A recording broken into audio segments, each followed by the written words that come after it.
Hello everybody and welcome back to another video. So today what I have for you guys, I have another match review of yesterday's game of Preston versus Derby at Deepdale. So first things first, obviously we did lose 2-1, which was a bit disappointing considering the amount of chances we had in the second half, but I'll get onto that in a minute. So the first thing I wanted to say was obviously congratulations to Derby. They were just ruthless on the day and they managed to take all the chances they had. As you can see to the side of me, the stats of the game, they had far fewer chances than us, shots on target that is, only having 4 shots on target, but yet they still managed to score 2 of them and put 2 of them in the back of the net. And you know, they were just ruthless today, and I'm sure that Chris Martin will get all the plaudits from Derby as he was the player who scored both goals for them. But the player that stood out for me from Derby was Johnny Russell. He was just absolutely phenomenal playing on the left wing for them, especially in the first half. He was just, we couldn't contain him at all, and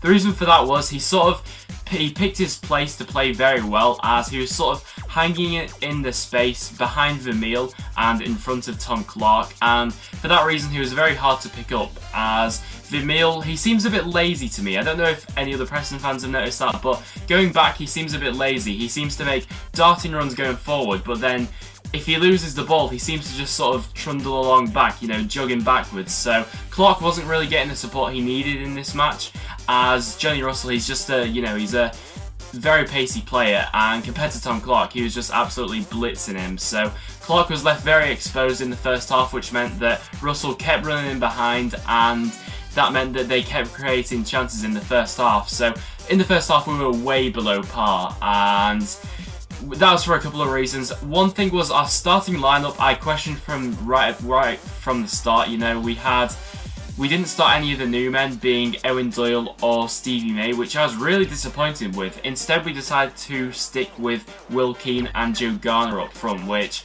I was a bit disappointed with that, in all honesty, as I would have definitely liked to see the new men start, as when they came on in the second half, they made a massive impact on the game.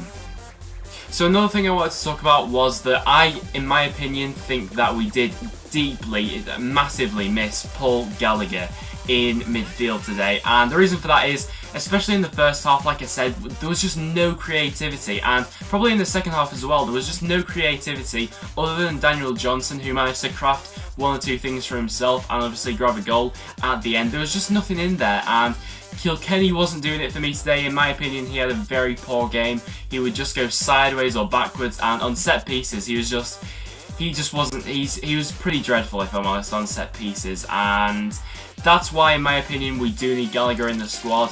And I saw someone say on Twitter that people don't realise the job that someone like Paul Gallagher does until he's out of the team, because it was obvious to see that we missed him today, and you know, so we definitely need Gallagher in the team for the Bristol City match. Obviously, he did miss due to injury, so he couldn't have been involved anyway, but it was disappointing that we couldn't really fill that gap of missing Gallagher, if that makes sense, with any other players. So it's a bit of a worry that if he does go out for a lengthy period of time out injured, like Jermaine Beckford does, we don't really have any backup to fill his shoes in the sort of set pieces and creativity sort of zone in midfield. But like I said, Daniel Johnson was absolutely fantastic, I think.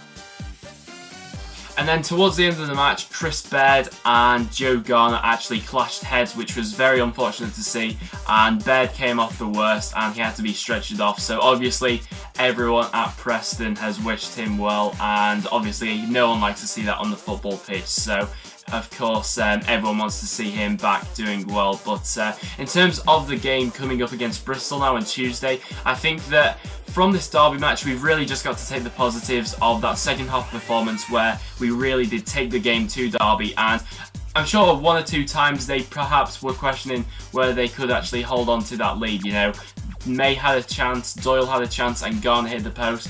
Garner was incredibly unlucky today. I thought he did deserve a goal, for his overall play was just excellent. He was holding the ball up very well, but one thing I will say about Garner is he is now only 1 yellow card away from getting a suspension. So I think that Garner needs to watch himself in the next few games, as I don't really want to see Garner getting suspended. But then again, it's good to know that we do have backup now for him in May and Doyle. So in terms of the Bristol match, here is the team that I would play for that match.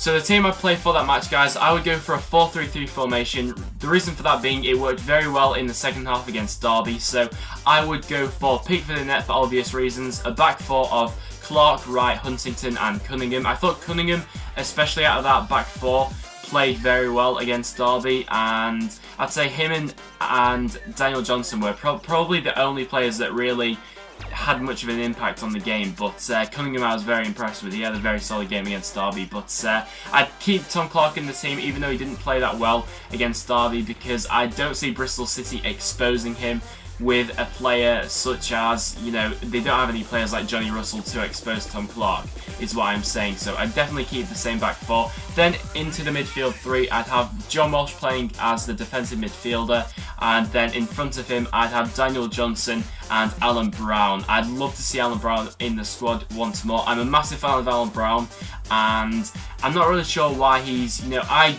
genuinely think he's ready to start in the first team now. He did fantastic when he went away for international duty for the Ireland under-21s. He scored a fantastic goal. If you've not seen that yet, go watch it. It was an absolutely blind. It was just a fantastic goal all around. So, and I think that Welsh, DJ and Alan Brown in midfield would be a fantastic midfield three, as I wouldn't see Kilkenny stopping in the side after his performance against Derby. So, and then my forward three, I would go for, as long as Paul Gallagher is fit, I would put Stevie May on the right, Garner up front and Gallagher on the left, provided he is fit. And then I would bring on Ewan Doyle as sort of like an impact substitution from the bench in the second half if we do still need that goal. So 3 points against Bristol. Now we haven't picked anything up in our last 3 games. I'd say that 3 points against Bristol is pretty crucial now, just to get us back to winning ways and keep the team spirit going within the squad. But that'll wrap it up for this video, guys. Thank you very much for watching, and if you did go to the match, if you're a Preston fan or a Derby fan, let me know in the comments down below what you thought of it, and I'd be very interested to know. So yeah, that'll wrap it up for this video, guys. Thank you very much for watching. If you have enjoyed, make sure you leave a like, and I'll see you all in the next.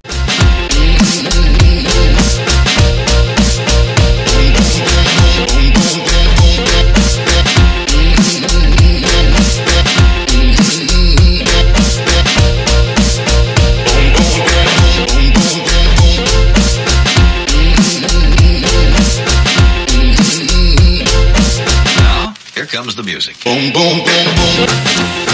I'll shoot you right down. Boom, boom, boom.